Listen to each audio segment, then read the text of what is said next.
J'ai un tiroir dans ma cuisine. J'avais, en fait. Pendant 30 ans, il était rempli de choses que je ne pouvais pas nommer sans l'ouvrir. Des piles qui pourraient être mortes. Une clé pour une serrure que je ne possède plus. 3 stylos, aucun d'entre eux ne fonctionnant. Un câble pour un téléphone que j'ai jeté en 2011. J'ai grandi à Osaka. Ma grand-mère n'a jamais eu un tiroir comme ça. Pas un seul. Alors que m'est-il arrivé?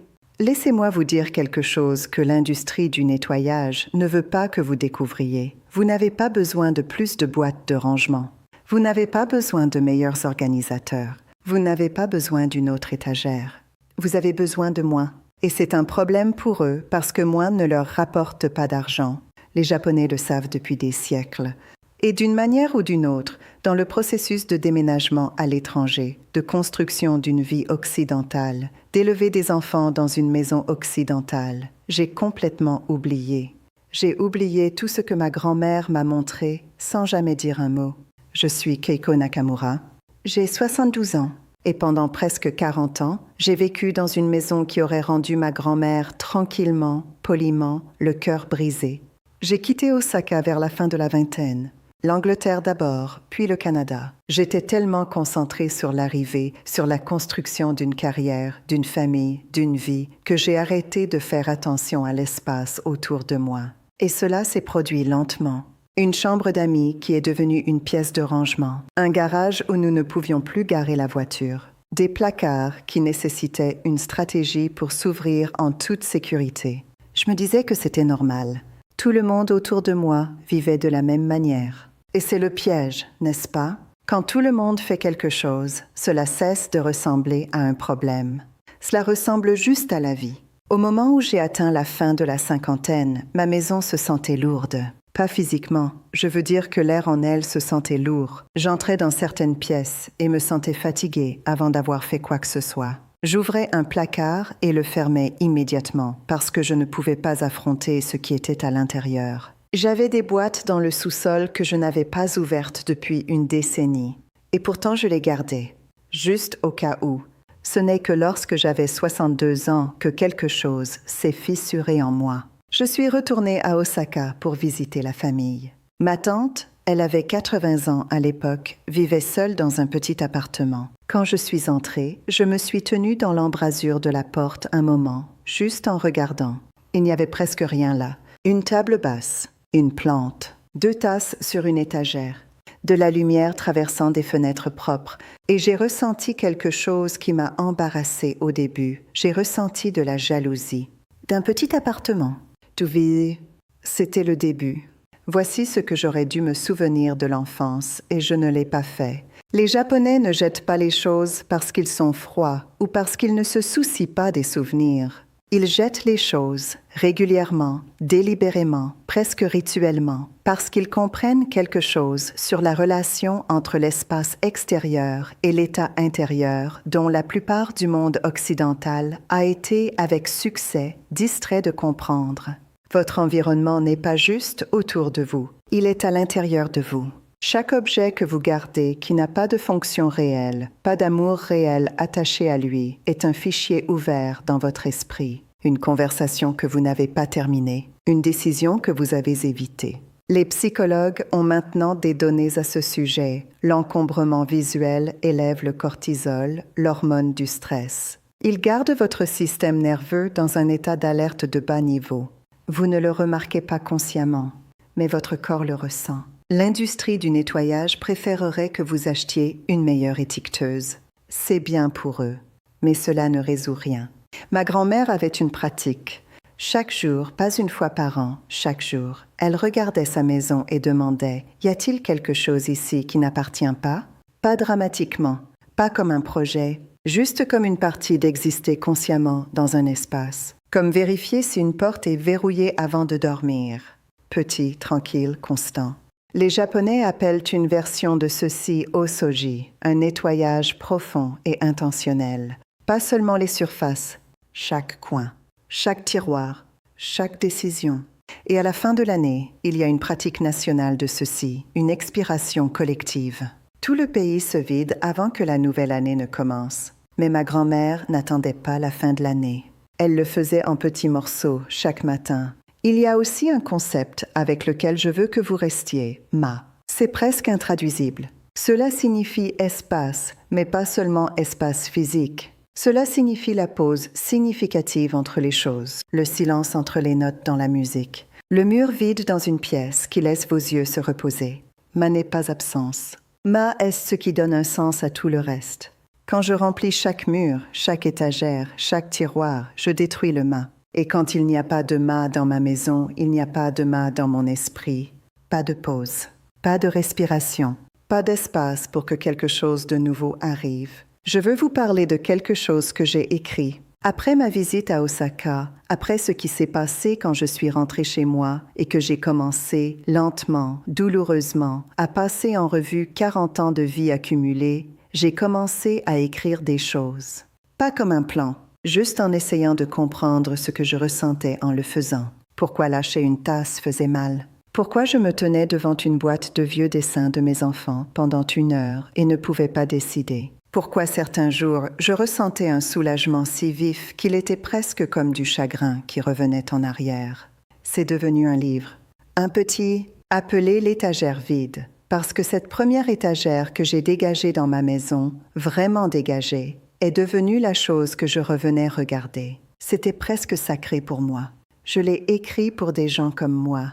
Des gens qui ont grandi avec un type de sagesse, l'ont perdu quelque part en cours de route et essaient maintenant de retrouver leur chemin. Le livre est dans le commentaire épinglé en dessous de cette vidéo. C'est la chose la plus personnelle sur laquelle j'ai jamais mis mon nom. J'ai entendu des lecteurs.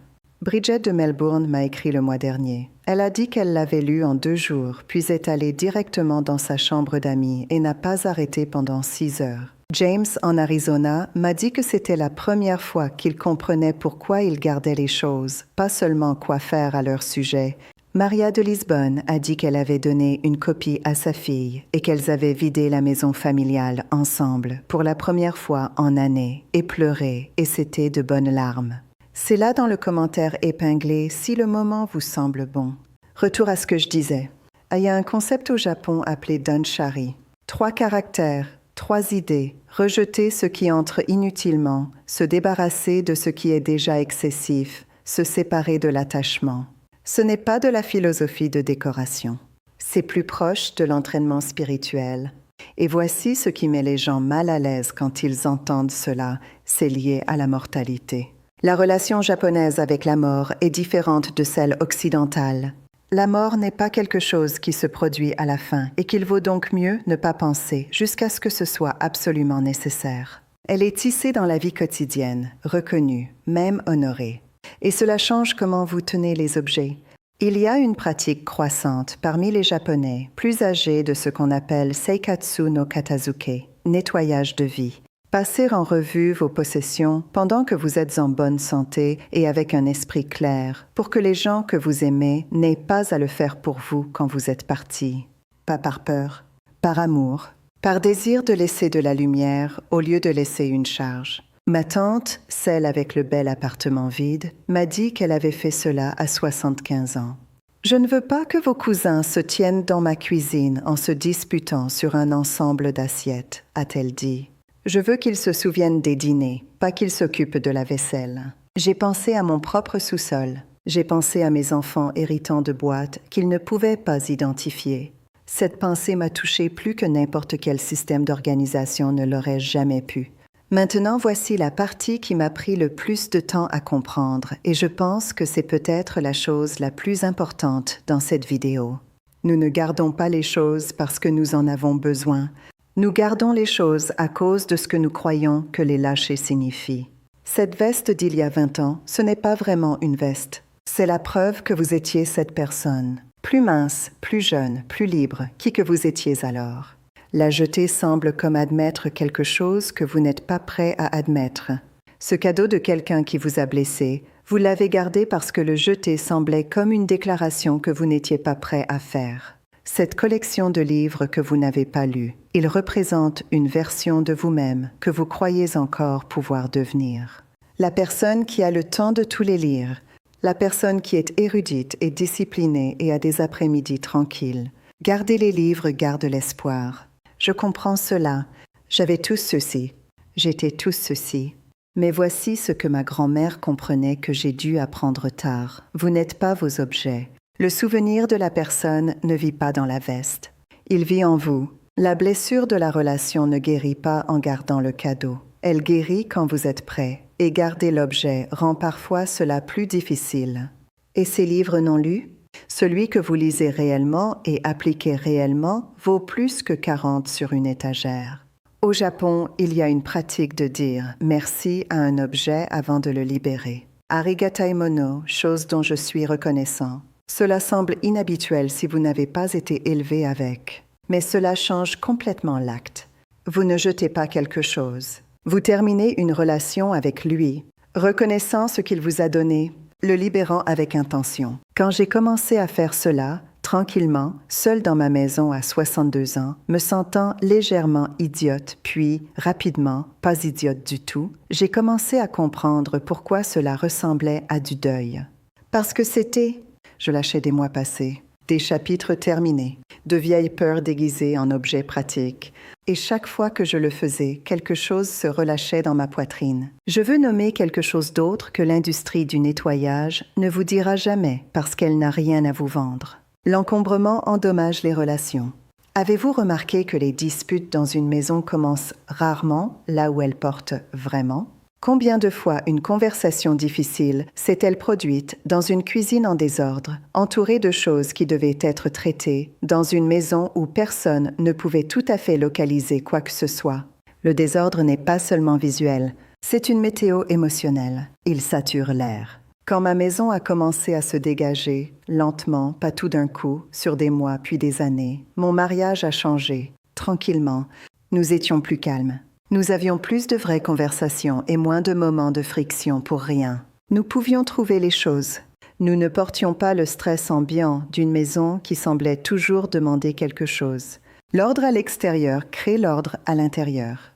Et l'ordre à l'intérieur change comment vous parlez aux gens que vous aimez. Laissez-moi vous parler du tiroir numérique parce que je sais que la plupart d'entre nous en ont un. 14 000 photos sur un téléphone et vous ne pouvez pas trouver celle que vous cherchez. Des centaines d'applications, la plupart inutilisées, des abonnements que vous avez oublié avoir, des captures d'écran de choses auxquelles vous alliez revenir, des podcasts téléchargés en 2020, des messages non lus depuis des mois. Les Japonais, en particulier les jeunes générations, reviennent de plus en plus à des téléphones plus simples et ce n'est pas de la nostalgie.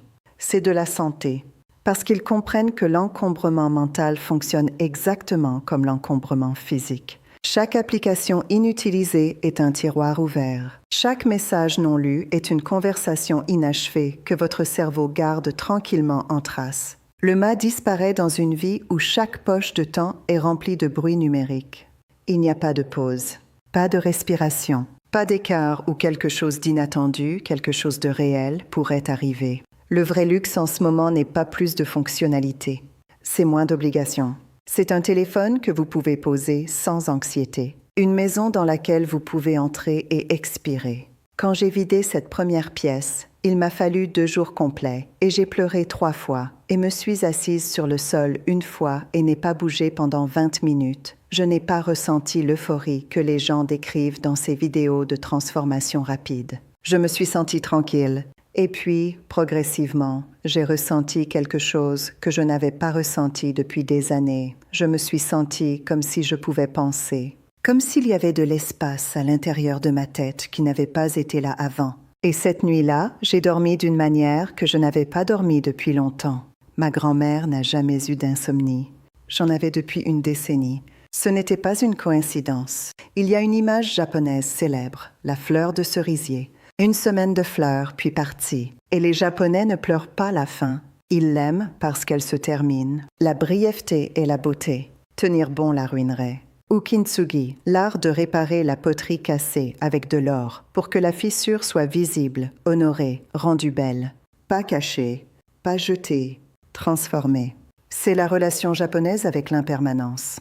Les choses se cassent. Les choses se terminent. Les choses sont libérées. Et rien de tout cela n'a besoin d'être catastrophique, parce que rien n'était censé être permanent de toute façon.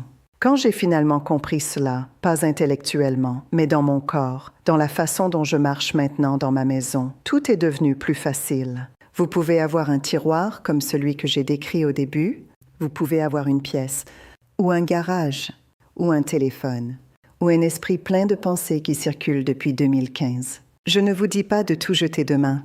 Je ne l'ai pas fait. J'ai pris des mois. Je trouve encore, occasionnellement, un coin que j'ai évité.